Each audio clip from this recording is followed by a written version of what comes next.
Hey there, fellow viewers. Welcome back to another helpful tutorial. Today, we're diving into how to order checks from Chase in 2025.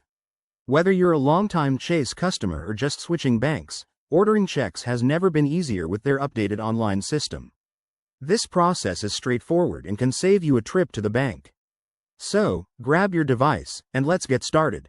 First things first, make sure you're logged into your Chase online banking account.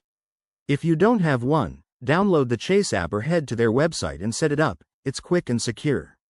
Once you're in, navigate to the Services or Account Services tab, usually found in the main menu.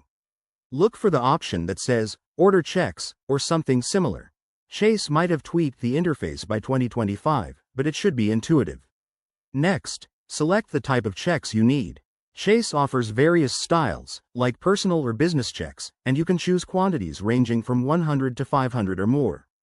Don't forget to customize. Add your name, address, and any special features like duplicate copies or security enhancements. This step is key to making sure your checks are tailored to you. After customizing, review your order carefully. Double-check the details to avoid any mistakes, then proceed to payment.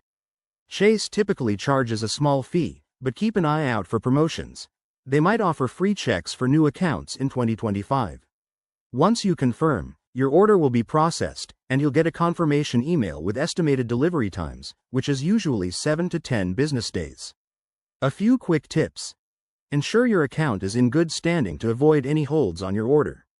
If you run into issues, Chase's customer support is top-notch. Just chat with them online. And remember, going digital is eco-friendly, so consider electronic payments when possible. There you have it. That's how to order checks from Chase in 2025. It's simple, convenient, and saves you time. If you found this helpful, give it a thumbs up, subscribe for more banking tips, and let me know in the comments if you have any questions. Thanks for watching, and see you next time.